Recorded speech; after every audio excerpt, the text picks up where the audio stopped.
পাকিস্তানের খাইবার পাখতুনখোয়া প্রদেশের ক্ষমতাসীন দল পিটিআই তাদের শীর্ষ নেতা ও সাবেক প্রধানমন্ত্রী ইমরান খানের মুক্তির দাবিতে বিশাল সমাবেশ করেছে। শনিবার প্রদেশের রাজধানী পেশাওয়ারে শান্তিপূর্ণ এই সমাবেশে ইমরানের হাজার হাজার কর্মী সমর্থক যোগ দেয়।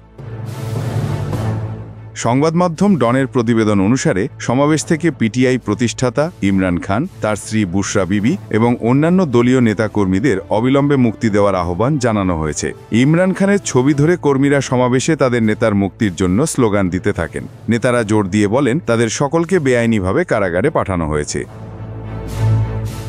পিটিআই চেয়ারম্যান ব্যারিস্টার গহর আলী খান বলেন, গত বছর নির্বাচনী ম্যান্ডেট থেকে বঞ্চিত করার পর এটি দলের অষ্টম সমাবেশ। দল আশা করেছিল কারচুপির নির্বাচনের পর বিচার বিভাগ তাদের ন্যায় বিচার প্রদান করবে, কিন্তু ২৬তম সাংবিধানিক সংশোধনী সেই আশাকে হত্যা করেছে।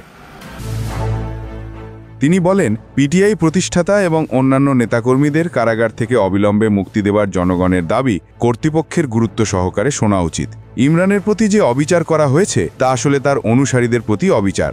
ন্যায় বিচার প্রতিষ্ঠার জন্য দলটি সবখানে আওয়াজ তুলবে। তিনি কর্মী ও নেতাদের দমন করার অপচেষ্টা বন্ধ করার আহ্বান জানান। তিনি বলেন, আমরা দেশে একটি স্বাধীন বিচার বিভাগ, সংবিধানের শ্রেষ্ঠত্ব এবং আইনের শাসনের জন্য আমাদের সংগ্রাম চালিয়ে যাব। ইমরান খান ঘোষণা করেছেন, অন্যান্য দলের নেতাদের মতো তিনি কখনো পাকিস্তান ত্যাগ করবেন না, মৃত্যুর আগ পর্যন্ত এই দেশেই থাকবেন।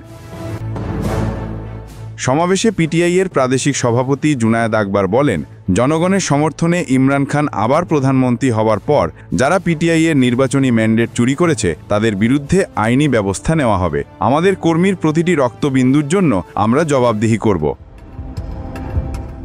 প্রতিবেদনে জিনুক রহমান, কণ্ঠে মৃদুল।